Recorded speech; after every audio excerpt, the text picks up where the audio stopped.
मित्रांनो, तुम्हाला माहिती आहे आपली सुझुकी मॅक्स 100, तर तिला मी सायलेन्सरवरती अजून थोडं काम केलेलं आहे. म्हणजे आपल्याला जो गाडीचा साऊंड आहे तो पहिल्यापेक्षा थोडासा कडक आहे. तर तुम्हाला जर हिचा साऊंड बघायचा असेल तर तुम्हाला माझा जुना व्हिडिओ बघायला लागेल. तरी पण मी याच्यात छोटा व्हिडिओ टाकतोय.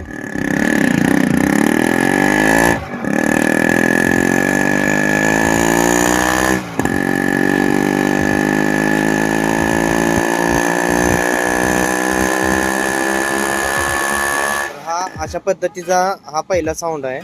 तर आता आपण याच्यात नवीन साऊंड डेव्हलप केला आहे. म्हणजे आपण एक पाईपचं काम करून अजून कडक साऊंड केलाय. तर तुम्हाला आता मी गाडी चालू करून दाखवतो पूर्ण आवाज.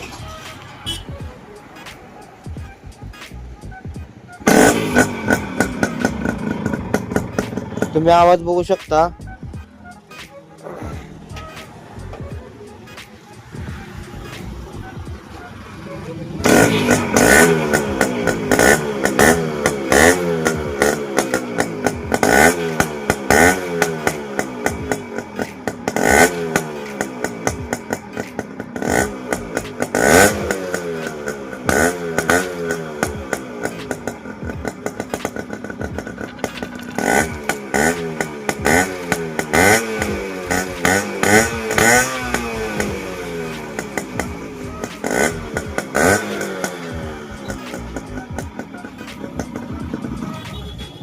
तर आता चालू जर तुम्हाला आवाज याचा कसा वाटला मला कमेंट करून सांगा. आणि अजून या आवाजात काय बदल करावं किंवा पहिलाच आवाज व्यवस्थित होता असं जर तुम्हाला वाटत असेल ते सुद्धा मला कमेंट करून सांगा.